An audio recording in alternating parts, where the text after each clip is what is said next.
Hello बच्चों, let's see this question. On increasing dilution following will increase: A equivalent conductivity, B conductivity, C molar conductivity and D is all of these. तो चलिए इस question को solve करने से पहले इस क्वेश्चन में यूज हो रहे की कंसेप्ट्स को हम देखते हैं. नाउ इस क्वेश्चन में ना जो की कंसेप्ट यूज हो रहा है that is basically the effect of dilution on conductivity or different types of conductivity. Okay, now the very first, अब आपको मैं एक एक करके सारे ऑप्शन एनालाइज करते हुए बताता हूं कि इसका सही आंसर क्या होगा. ऑप्शन ए कहता है इक्विवेलेंट, और देखो क्वेश्चन पूछ रहा है ना कि इंक्रीज करेंगे डाइल्यूशन, मतलब डाइल्यूशन कर रहे हैं तो कौन सी वैल्यू इसमें इंक्रीज होगी. ठीक है, कौन सी वैल्यू इंक्रीज होगी.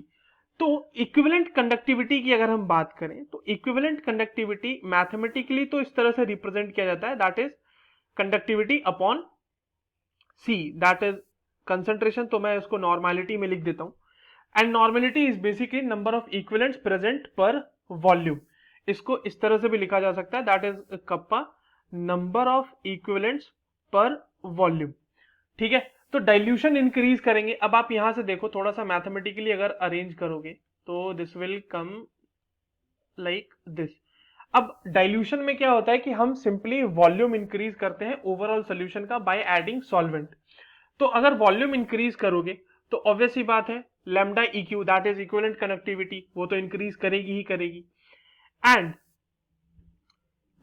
Equivalent conductivity is defined as the conductivity of a solution due to one equivalent of electrolyte present in that solution.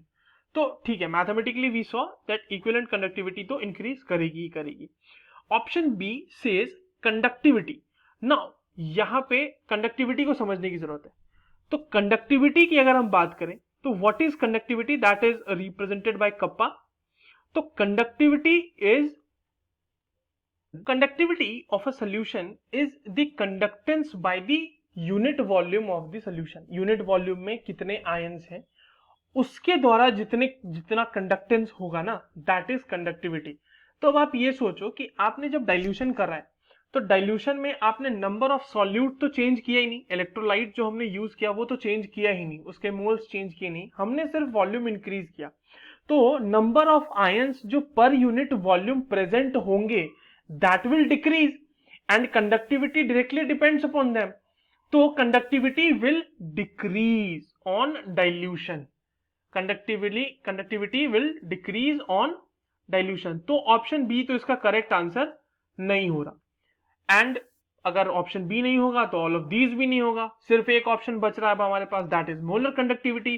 So molar conductivity, yes, it also increases with molar conductivity also increases with dilution, and that too can be understood in the form of kappa upon c. जैसे कि equivalent conductance में हो रहा था वैसे ही यहां पे भी होगा, that is number of moles of solute dissolved per volume.